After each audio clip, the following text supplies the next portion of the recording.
Introduction. If you're looking for a fairly automated way to build a brand online, you don't have to look further than Twitter. In fact, for the longest time, a lot of marketers and marketing companies have long considered Twitter as a great place for brand formation. If you're looking for an online brand, Twitter is a great place to start. It's easy to see why. Twitter is so easy to use. You just need to post a tweet that is 140 characters. You need to do it long enough. You have to pick the right hashtags. You have to pick the right content, and, given enough focus and attention to detail, you will get it right. It's just a matter of time. Of course, this does not mean automatic success, but with everything else being equal, Twitter, compared to other social media platforms, is definitely easier to master. Why? First of all, it is very friendly to automation. That's right, you can automate pretty much everything you do on Twitter. This is why a lot of people use it to make money from the internet on autopilot. They don't have to babysit each tweet. They don't have to sit around to figure out what's going on. They can pretty much set a strategy, let software do it, let the process run for some time, double-check their work, make some adjustments here and there, and then let it run. Basically, they keep repeating this process until they get it right. Again, you can run things on autopilot. With that said, you shouldn't expect much traffic if you just started on this platform. I hate to break it to you, but just like with anything else in life, you can't start out at the top. You can't expect massive success without having put in the time. While the actual work involved in Twitter can be so well managed that it almost feels like everything is automated, it still requires work. I know this is going to discourage a lot of people because a lot of people are looking for get-rich-quick schemes. A lot of people are looking for some sort of one-size-fits-all, cookie-cutter, instant success formula. Unfortunately, Twitter doesn't work that way. It can deliver success pretty much on an automated basis, but you have to pay your dues to get there. Everybody is different. Everybody's situation is different. Everybody's goals are different. This is why you need to put in the time. The good news is if you are able to do that, you will be greatly rewarded by this platform because of certain key features of this system. What is so great about this platform is that it has fairly easy mechanics. It really does. When people use Twitter for the first time, they just tweet away. They just think of things to say, and in 140 characters, they tweet away. Sooner or later, they realize that they would reach a much wider range of people if they use hashtags. Even later, they figure out that people who tweet about certain topics all the time are more likely to send them more visitors or more interested followers if they engage with them.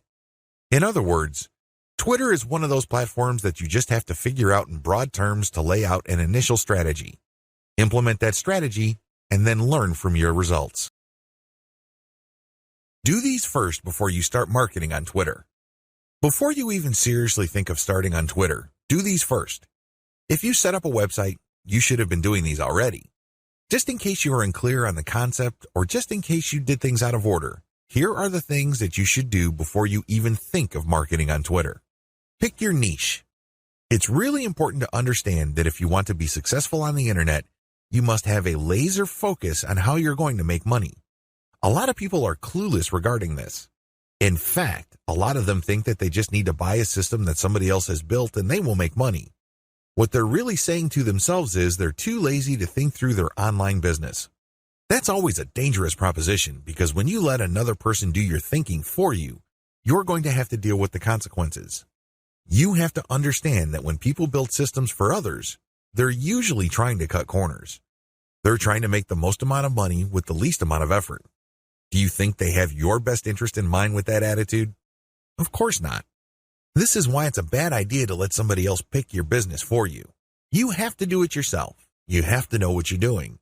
You have to know who you're going to be marketing to, what exactly you're going to be pushing, and how you're actually going to be making money on the internet. You can't just buy some sort of business in a box and expect everything to work out smoothly. That happy ending that you may have been dreaming of may be a very distant and even impossible dream. Why? You just didn't step up. You have to do all of this yourself. The most important is to pick a niche.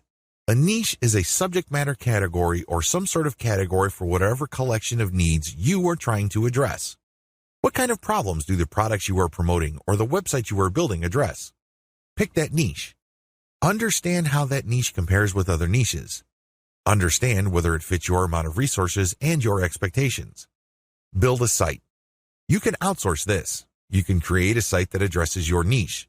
When you're building a website, you're not just putting up a nice-looking online destination. It must do something. It must convert the traffic that you drive to that site into cold, hard cash. Create a mailing list. Next, you have to create a mailing list. This is crucial. Your mailing list is actually the payload of your website. Sure, you may be putting up affiliate ads on your website. When people click these and they land on the sales or landing page, they may buy something. When they do that, you get a commission. That's nice and everything, but if you really want to make money over the long term, create a mailing list. Why? Whatever credibility, respect, or trust you create with your website, you maintain with your mailing list. When you have an update on your website, you just publish the link on your mailing list and invite people to click through, and you have yourself a nice burst of traffic. I've got some bad news to share with you. The vast majority of people who visit your website will never come back again. That's the harsh reality. When you have a mailing list, you get to retain some of that traffic. You only need to set an update, and you get a nice little surge of traffic because people saw your email and clicked on your link. This enables you to retain some of the value of the hard work and time you put into branding and promoting your website. To create a mailing list, you have to offer a premium. It's some sort of freebie. It's some sort of incentive for people to join your mailing list. Of course, you make this case on your squeeze page. You advertise the value of the freebie you're giving on a page called a squeeze page. This is where people enter their email addresses to subscribe to your mailing list. Please understand that there is a big danger here. This is a warning. Don't go overboard in promoting the freebie because if you do that, people will sign up for the free booklet, the free course, or the free book. They couldn't care less about the updates your mailing list will send them. In fact, if you push the freebie too hard, they might even think that the updates you send are some form of spam because you caught them by surprise. Do you see how this works? There has to be a healthy balance between getting people pumped up to join your mailing list because they're getting something for doing it, but also letting them know that they are getting a better value by being on your list just because you will be sending them information that would enable them to solve all sorts of problems in their lives that are related to your niche. Do you see how this works? Do you see the balance? Create an ebook or report or some sort of high-value giveaway. When you create a mailing list, there has to be some sort of incentive for people to sign up to your list.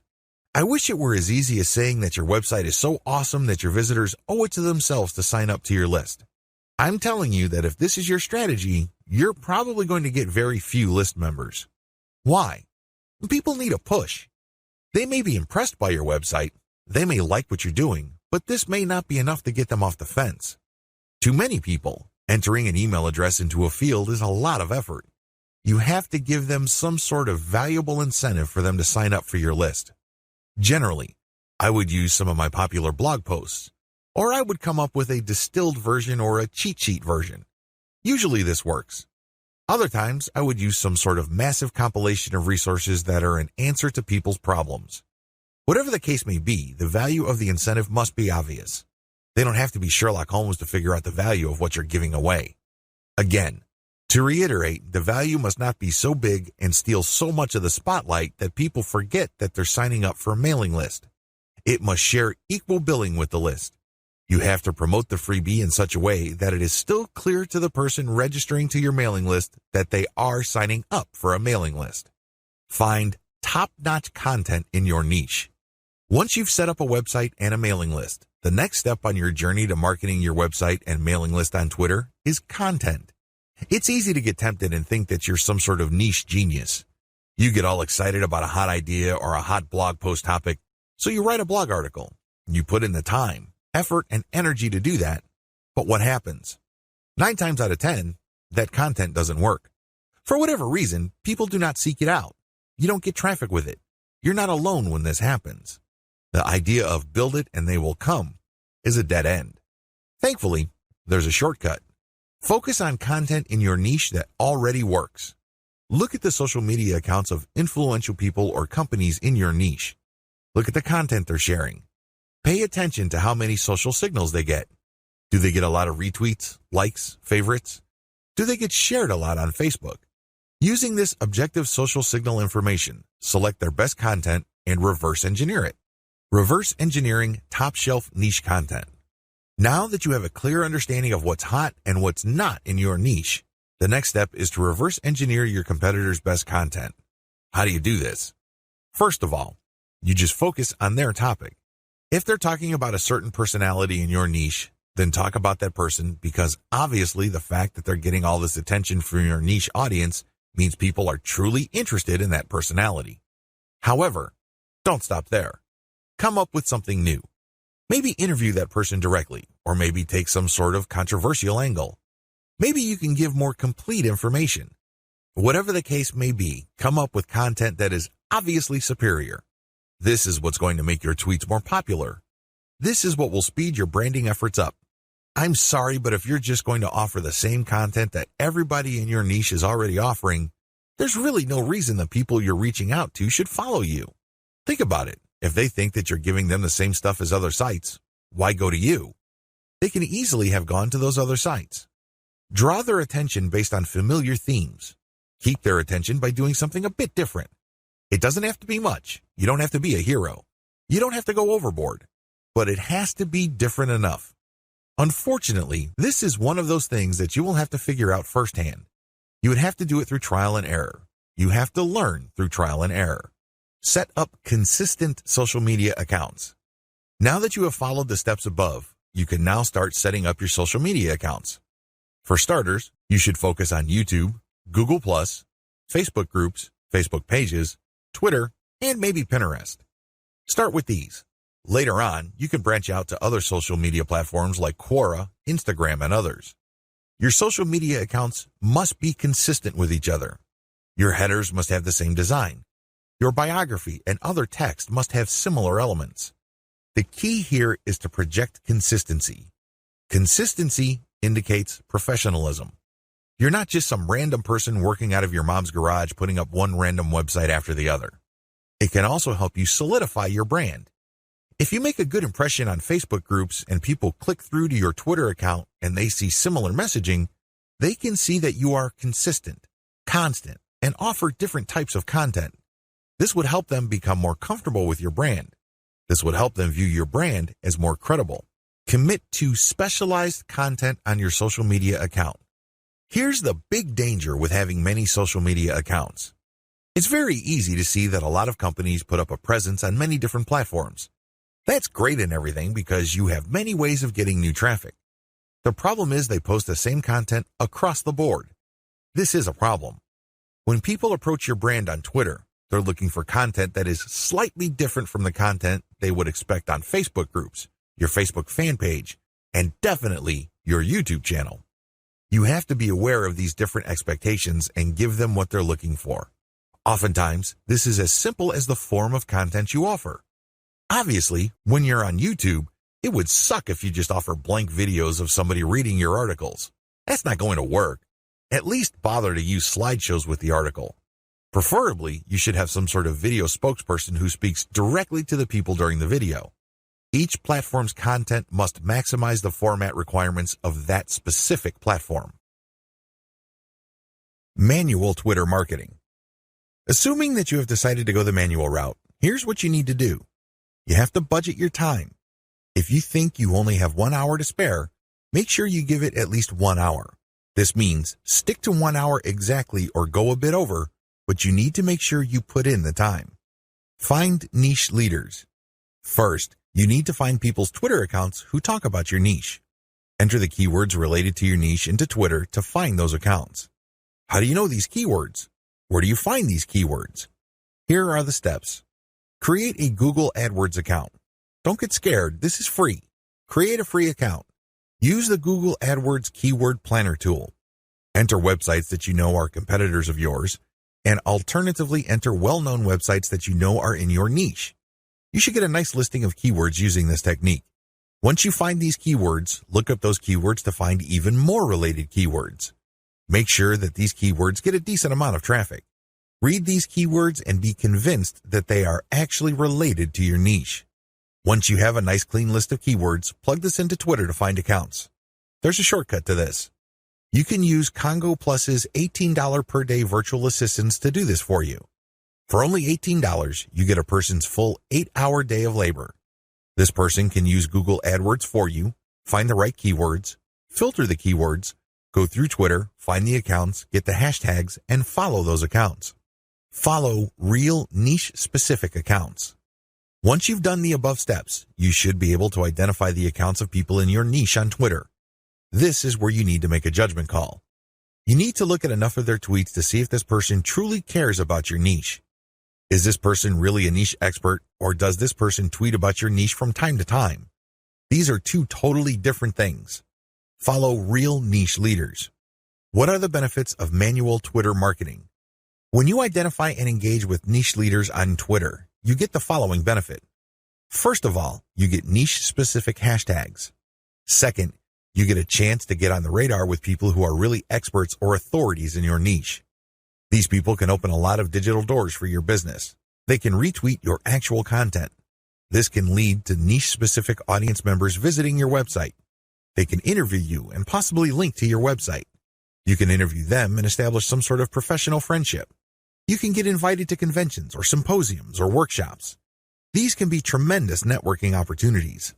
There are just so many ways you can benefit when you reach out to people who are already established authorities in your niche. Don't be antisocial. Don't think that you can be successful just with your own efforts. It doesn't work that way because there is a network of really credible people on Twitter already who have the influence that you're looking for.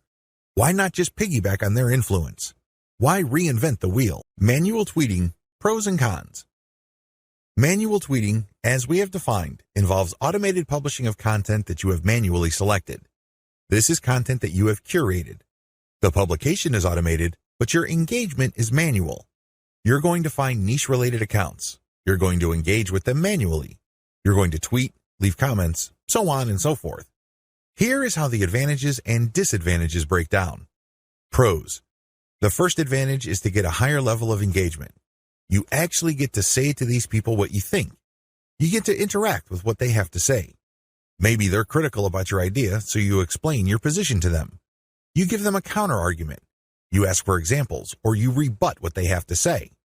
When you do this, you're not engaging in a pissing contest. Let me be clear, this is nothing to be emotional about.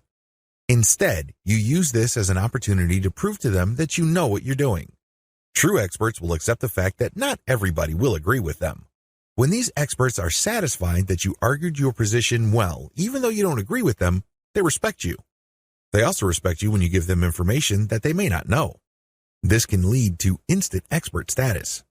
You only need to do this a couple of times with the right people and, believe me, they become your cheerleader. Another advantage is you get access to a pre-qualified niche audience. When an authority leader interacts with you on Twitter, they're actually publishing their conversation with you on their feed. This is a big opportunity. Don't blow it. When they respect you enough to keep responding and you give them one top-notch answer after another, they might even retweet a tweet of yours. This is a bonanza. Why? These people are already experts on Twitter in a specific niche field. This means that they have attracted people who consider them authorities. When they engage with your content to the point that their followers see your brand and your content, you get access to that audience. Psychologically, people would see if the person that I respect and admire so much respects this other person who I don't know enough to engage with them respectfully. I should pay attention. If this keeps up and the person who they follow keeps repeating your stuff or keeps engaging with you, it's only a matter of time until some of their audience members would jump over and follow you as well. Please understand, this is not a zero-sum game. It's not like they would unfollow the one expert to follow another expert. Instead, they're already following one expert and they would just follow another expert. They would be following an additional expert. You're increasing the social influence pie instead of fighting over somebody else's influence. They're not losing out. Another advantage to manual tweeting is the speed at which you get backlinks. I cannot emphasize this enough. If you want to boost your website's SEO and you want to get more search engine traffic, you will need backlinks. You can get this much faster when you do manual engagement. The people you're engaging with are in a better position to see that you know what you're talking about. You get to earn their trust and their respect faster. Once this happens, they are more likely to interview you or share content that you posted on your website. Whatever the case may be, this produces a backlink. This backlink really is a measurement of respect for your authority or an acknowledgement of your credibility. It acts as a vote of confidence. The more you reach out to a lot of authorities, the more high-quality backlinks you get. This can boost the overall ranking of your website. Finally, you may be invited to speak at conventions, workshops, or seminars. People might ask you to submit an original article that they would be publishing somewhere else. Best of all, you may get introduced to a big player in your industry. You might get a job offer. You might get some sort of consulting opportunity. Honestly, the range of opportunities available to you is endless. You just need to get out there. The best way to do this online is manual tweeting because you are in full control of your engagement. You craft the public persona you project, and this enables you to be more aware of opportunities as they flash into existence. Disadvantages. The big cons against manual tweeting should be obvious. It takes a lot of time. That's all I need to say. It should be self-explanatory. Second, it's content intensive. While content curation can help you tremendously, it can only go so far. You cannot become a global expert on a particular niche on Twitter and be respected by all other subject matter experts if all you do is share their stuff. That's just not going to happen. Ultimately, they're going to ask you, what about your stuff? What do you have to say? What does your original research indicate? You don't want to come up with a zero when asked those hard questions. Finally, there is no assurance that you will get some sort of alliance. I hate to say it, but certain niches really don't get much coverage on Twitter. You might be able to interact with a high level of niche authorities on Twitter, but that doesn't necessarily mean that they operate blogs that can then link to you. Still, on balance, manual tweeting on Twitter delivers more benefits than its costs. Manual Twitter follower generation. How do you generate followers organically on Twitter using a manual technique? It's as basic as finding niche-specific accounts and finding their followers. Follow these niche-specific accounts, but pay attention to their followers. Follow followers who you know are truly interested in your niche. This requires research. You actually have to look at their tweets or look at the stuff that they're retweeting. Once you see a pattern and it is niche-related, follow these follower accounts. I know this is simple, but it's also effective. How to find the right niche influence leaders on Twitter. At this point, it should be fairly clear that you need to follow the right people on Twitter. Otherwise, the tips I've shared with you will not work. If you're just going to follow random people on Twitter, you don't know who you're influencing. In fact, you don't even know if you're influencing them at all. You have to understand that on Twitter, some people generally follow a general rule. If you follow me, I follow you. Nowhere in this does it say they're actually interested in what you have to say. That's a big problem. If you attract the wrong following, you're not going to get many results from Twitter marketing. In fact, the results you get would be the same as if you did not do Twitter marketing at all. That's a waste of time. You need to find real people. You also need to find real influential people. This isn't bad enough. You need to find real influential people in your niche. How do you do this? Here's my step-by-step guide. Pay attention to their biography. Look at their bio. Is it on point? Does it indicate the persona of a person who is truly interested in your niche? This is crucial. If there are no niche-related keywords there, or it's not obvious that this person is part of your target demographic, and it's not some sort of passionate or credible enough authority in your niche, then this is probably the wrong person. You may be barking up the wrong tree. Look at their follower-to-following ratio. This ratio is simple. Look at the number of people this person follows and look at the number of people following this person. If this person's followers greatly outnumber the accounts this person is following, chances are this is a real account. It is not some bot that is fully automated. Instead, this person actually has influence because for how many people he or she is following, he is followed by hundreds, if not thousands of more people. This is very important. If it turns out that the number of people following this person is pretty much the same as the number of persons he is following, it's probably not a good idea to follow that person. This person is probably just using some sort of software to take advantage of the fact that when you follow people, they follow you back. Some of them follow you back. Pay attention to their level of engagement. Look at the stuff that they talk about. Pay attention to their tweets. What do they constantly retweet? What do they tweet about? Are they talking about the same stuff most of the time? Does their account get a lot of retweets and posts, retweets and engagements? Do they get a lot of favorites? Is there a lot of engagement with the content they share? Even if this person is totally focused on your niche, but it turns out that their tweets don't get much engagement, they may not be all that influential. Becoming credible with them and getting access to their market may not work out for you. Their audience may not work out for you because they're not really authorities. Pay attention to the specificity of their posts. Look at their posts. Here's a rule of thumb. If 80% or more of their posts have something to do with your niche, follow them. Follow them if all the other points I raised above apply.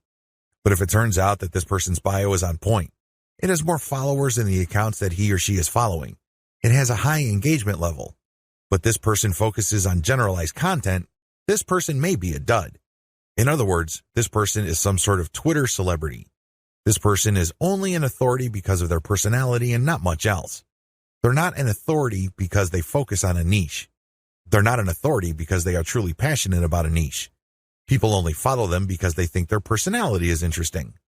So, what you get is some sort of individual celebrity market. That's not what you're looking for. You're looking for a niche audience. Follow and engage. So, what do you do when you find a niche-specific and truly authoritative account on Twitter? First of all, they have to meet all the criteria listed in video 5.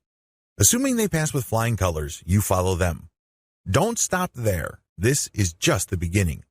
Once you follow them, you engage. Now, a lot of people have all sorts of misconceptions regarding what engagement means. Some people think that if they just click the heart button that they are engaging. They think that if they retweet that they are engaging. No, it goes beyond that. You actually have to engage in a one-to-one conversation with the person tweeting. You click the reply button. I'm not talking about the direct message button. I'm talking about the reply button. Here's where it gets a little tricky.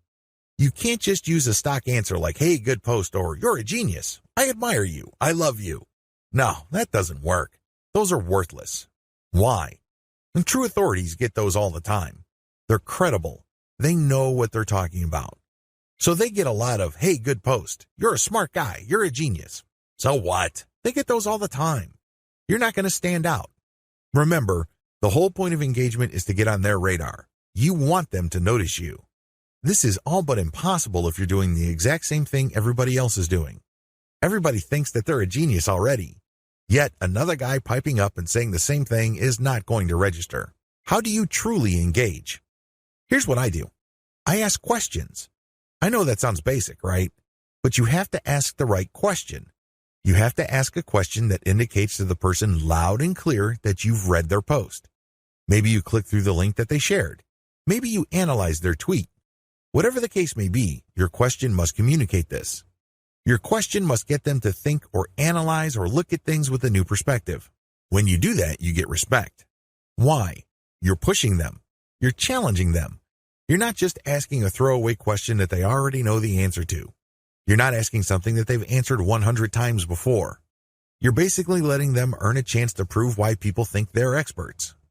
Most mature adults respect this. They're not scared by this. They're not threatened by this in any way. Even if you do come across somebody who has a thin skin or views this as an attack, you still gain authority and credibility because other experts are following that person. When they see that engagement, they quickly see that you actually have a working brain. Imagine that. You're not just a blind follower. You're not just another face in the crowd. This makes you stand out, even if the expert that you are asking questions to reacts in a negative way.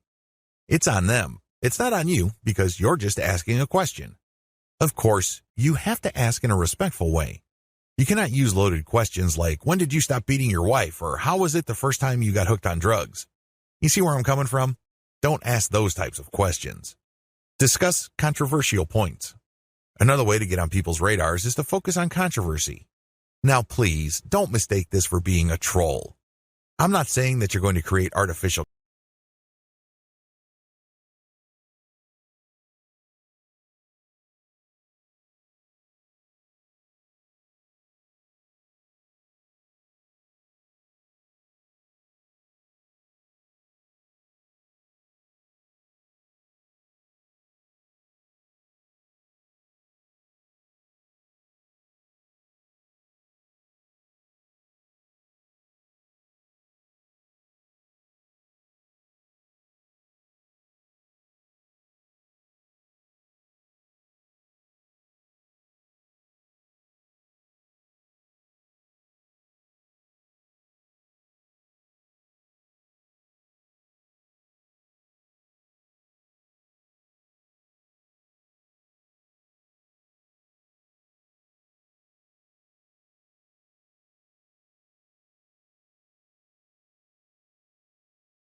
What happens when you reach high engagement levels? A lot of people who are getting on Twitter measure their success based on three things. One, according to one school, you measure your success based on how much raw traffic you can pull from Twitter. Ultimately, this is the right answer because, at the end of the day, you need traffic to get conversions. There's no way around this fact. You can talk a big game about branding. You can talk a good game about becoming an authority. This is all well and good, but until and unless they translate to real traffic, you're not going to make money. You have to get real visitors to make money on the internet. But using this metric as your sole metric is going to be a problem. Why? Normally, you have to build a very high level of engagement and high level of authority for you to get a sizable volume of direct traffic from Twitter. The good news is that the traffic that you do tend to get would be qualified traffic. These are people who are not curiosity seekers. These are people who have nothing else better to do than to click random links. These are usually people who are interested in whatever it is you are saying, and by extension, whatever it is you are promoting. Another way to measure success on Twitter is the number of retweets you get. Again, this is good because it ultimately leads to traffic. However, in itself, it doesn't really lead to much. The same applies to people clicking the heart button that they like your stuff. They favorite your stuff. That is all good. It definitely is a great boost to the ego. But until it translates to traffic, it's really not worth much. Here's my answer. The obvious answer, of course, is traffic. But before we get to traffic, focus on engagement level. Try to get your engagement levels up. This means people are paying attention. This means people view you as an actual credible and authoritative expert. This means influence. If you have high engagement levels, a lot of things open up for you. These are tremendous opportunities that can take your business to the next level. First, you can pitch influential Twitter accounts for guest posts. If you get a lot of engagement from their accounts and then they're constantly retweeting you and constantly clicking the heart icon, and it means that they become your fans, this is an indication that there is an actual organic community that grew up around your content. This is a good thing, but just by itself, it doesn't really mean much. You have to convert it. You have to transform it into a usable form in one of the most useful forms of this. Usual payouts of this level of influence with influencers are to pitch them for guest posts. Now, of course, this means that they have to have a blog that's credible and has great SEO value in their niche. But assuming that's true, pitch them for guest posts. Don't be shy. It doesn't hurt to ask if they say no the first time. Continue to engage with them. Be a buddy. Challenge them. Test them. Earn their respect some more, and then pitch them again. Keep pitching until you get that guest post. Because sometimes you have to knock many times before the door opens. That's just the way things are.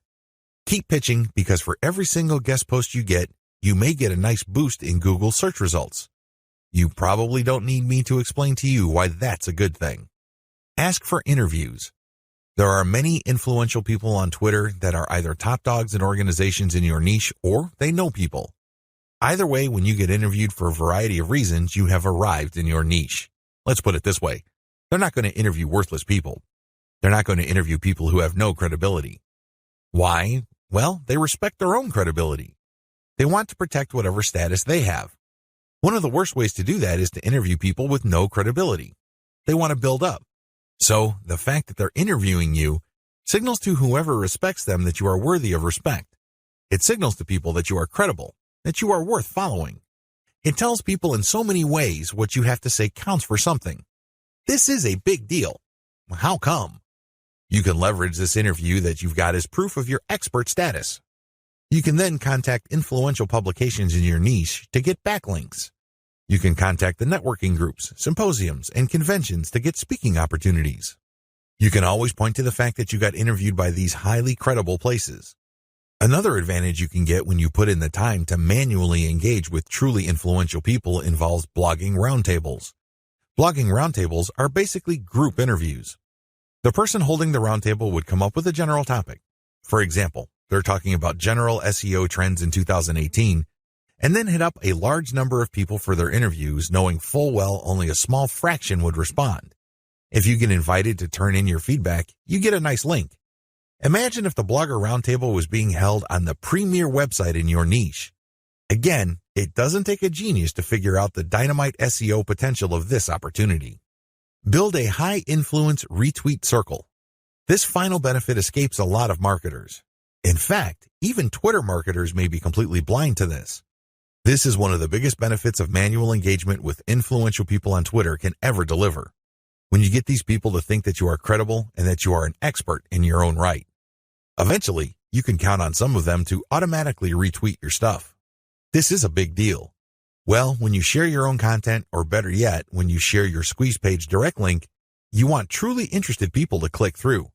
You want people who understand what your content is about to click through and possibly convert. In other words, you want highly qualified traffic. If your brand becomes so trusted and so credible in your niche among other Twitter users, you cultivate such a following. You only need to produce content and automatically you know they would retweet you. You can almost bet that a certain percentage of your followers would retweet. This can then lead to your content being seen by more of their followers, which can lead to highly qualified direct traffic. Don't neglect this benefit. Unfortunately, a lot of people do because this benefit grows very slowly. It also starts at a very low level. But of all the benefits, this is probably the most potent. Unfortunately, it also takes the most time, effort, and attention to detail. However, if you properly cultivate this, the direct traffic benefits and conversions you would get from being a part of a retweet circle will outweigh and will pay for all your costs. You can take this to the bank. Always optimize your content. It's really important to make sure that you identify your best performing content. This is not easy to do with Twitter. You basically have to pay attention to your website statistics and figure out which content update gets the most love from your followers. Once you have identified your best performing content, don't stop there. Don't just think that you're just going to have to come up with the exact same content. That's not going to cut it. Also, don't think that you only need to give your system a few days for you to identify your winning content. Here's the system that I use. Regardless of whether you are completely automating your system or you're manually doing engagements, you need to do the following as far as content optimization goes on Twitter. Step 1. Start with randomly selected content. Now, please understand that this content must be top content. Look at the reverse engineering section that I mentioned earlier in this training. You should know how to spot objectively good content. Once you're able to do that, create a massive list of all that type of content and then randomly select this content and publish it on your Twitter feed. Again, you can use Hootsuite or Social Oomph or some other content scheduling software. Let this piece of content run until a few weeks pass. Step 2. Review your results. If you give the system enough time to tweet and keep republishing stuff that you have tweeted before, certain patterns should emerge. With enough time, you will get rid of false positives. These are content types or themes that you think are winners. It turns out that they're statistical flukes. Their success, statistically speaking, is just coincidental. With a few weeks, however, of running time, you should get a clear understanding of which of your content are real winners. Step 3. Focus on what works. At this stage, you should have a clear understanding of what truly works. These tweets are no joke. If you tweet this type of content, you can rest assured you will get quite a bit of engagement and click-through from your Twitter feed. You need to create more of this type of content. If you don't have the time or resources to do that, you should find other third-party content that is just like your winning content. Focus on what works. Scale it up. Pair it with your Squeeze Page tweets. Pair it with your content that leads to ads or other conversion devices on your website. Whatever the case may be, you need to focus on what works and scale up once you've identified reliably productive content. Again, this takes time. This is not something that you identify overnight. You have to let the patterns play out. You need to let the statistical flow of your traffic even out over a long enough period of time. If you do this right, you will be able to shift your Twitter feed towards content that has a predictable level of engagement. This paves the way for the success of your Twitter campaign. Cross-feed your content among platforms. If you notice that you have winning content on Twitter, don't just leave it at Twitter. There's a good chance that people on other platforms would appreciate that same content. Take that content and share it on Pinterest or Instagram. If you are sharing third-party videos and they do really well on Twitter, share them on your YouTube channel.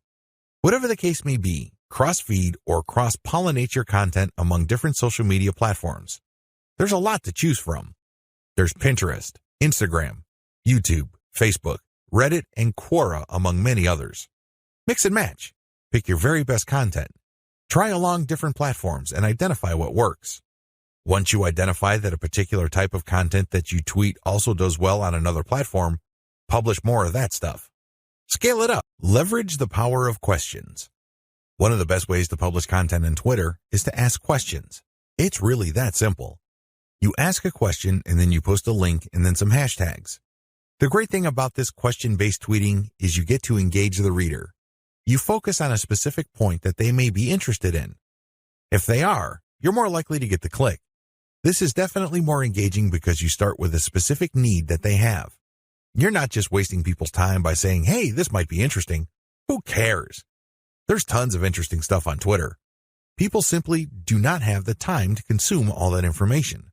One of the best descriptions I have read about Twitter is that it's like drinking from a fire hydrant. There's just so much information to process in a very short period of time. This is why most people who consume a lot of social media content don't bother to read. They really don't. They don't have that luxury. Instead, they scan by tweeting in the form of questions followed up by a link and some hashtags. You take advantage of this fact people only need to see the right question and then you have yourself a click. It fits how people think about and process information on Twitter. Interestingly enough, a lot of marketing professionals are saying that this also creates some sort of SEO signal. This is a big deal because it can give you a search engine optimization benefit. Now, please understand that this benefit is very marginal. In fact, spokespeople for Google have spoken up on this issue. For the most part, they said this type of social signal isn't really factored in by Google. However, a lot of professional search engine optimization consultants say that there is an indirect or circumstantial benefit. Whatever the truth may be, we could all agree that if there is a signal that is being factored in by Google, it's going to be a very weak factor. Still, it is a factor. So you raise the question-based format. Use your questions for Quora. Not only do you get to engage your Twitter followers more directly by using questions, you can recycle this resource by posting it on Quora. You're killing two birds with one stone. You are posing a question on Twitter, and then it's copying and pasting that question and posting it on Quora and then posting an answer, or you can look for a similar question that already exists on Quora and answer with basically the link that you are promoting through Twitter. You save on time. You definitely save on effort. Twitter marketing best practices. The first 9 videos of this training step you through the process of Twitter marketing.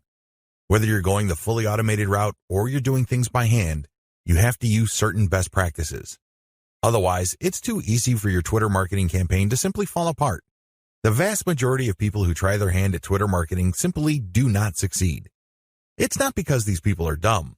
It's not because these people are hopeless in terms of execution. They just did not have a plan. They also did not follow certain best practices that would have increased their chances of success. Here are just some best practices that I've learned marketing successfully on Twitter for several years. Element by element optimization. When you're optimizing content on Twitter, it's a good idea to focus on one element at a time. What is an element? Well, it's just part of a tweet. It could be the question. It could be the link. It could be the hashtag.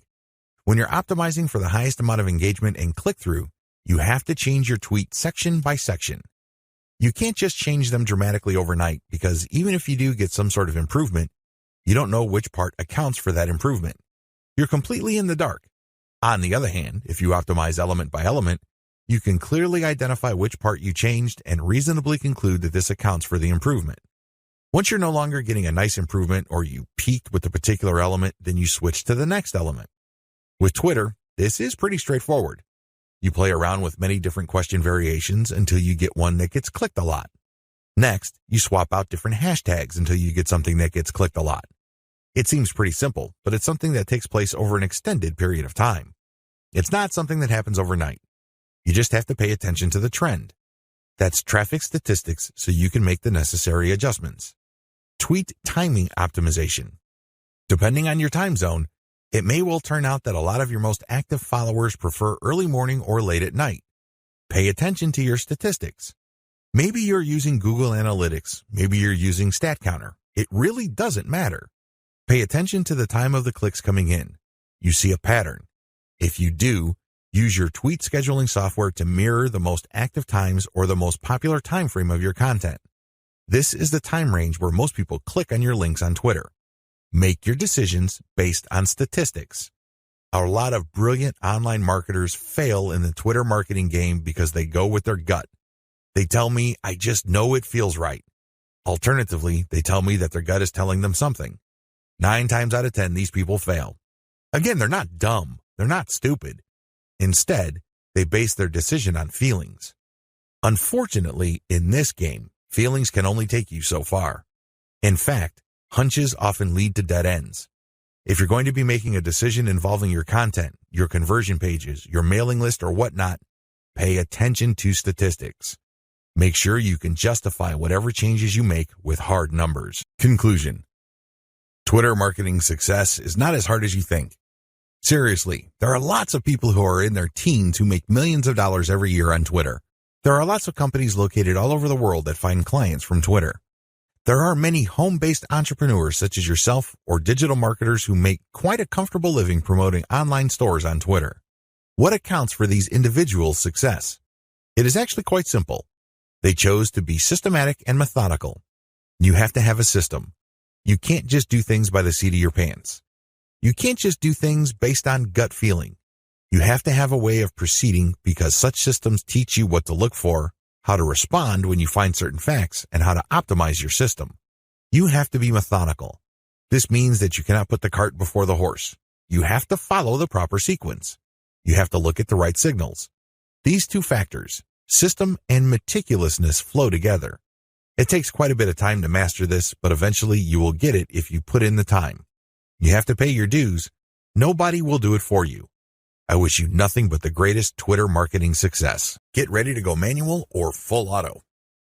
At this stage, you have set up your Twitter account. It is brand consistent. You already have lined up the best content you have researched from your competitors. This content has a lot of likes, shares, comments, and other signs of engagement. This is third-party content produced by others. When people click the link, they go to somebody else's website. They do not go to your site. Why in the world would you share this stuff? What's the point of driving traffic to somebody else's website? Well, it really boils down to credibility. If you make it your job to get all the very best content involving your niche and sharing it from one central place, you become credible and authoritative so much faster than if you just publish your own content. First of all, it's going to take a lot of time to reverse engineer the very best content and come up with your own version. It can also become very expensive. Time, after all, is money. Even if you're not paying a professional writer from places like Ozkey.org, who charge very reasonable rates, coming up with original content can still be a very expensive proposition for you. Why? It will take a lot of your own time to come up with that content. You probably have better things to do. You probably have other things you could be doing that would currently pay you more money. Third-party content is a lifesaver. This is called curation. You take the best content that everybody else has to offer and then you share it through your social media accounts. Here's the secret though. You share that content to draw people based on their interests. For example, if I find top-notch content on content marketing and I have a Twitter account that sells content marketing services, it would make a lot of sense for me to put all that high-quality and highly popular material in my Twitter feed, but from time to time, I would share my own original content. My original content would build credibility for me based on what I raise in the content. I control the conversation using those posts. After I get enough of a natural following, I would then share more and more of my own content and then share posts that only feature my Squeeze Page sign-up link. By doing this, I kill 2 birds with 1 stone. I share curated content to build credibility among a niche audience. These are people searching for certain specific content using very targeted hashtags. I pair very targeted niche hashtags with all my content. I rotate them.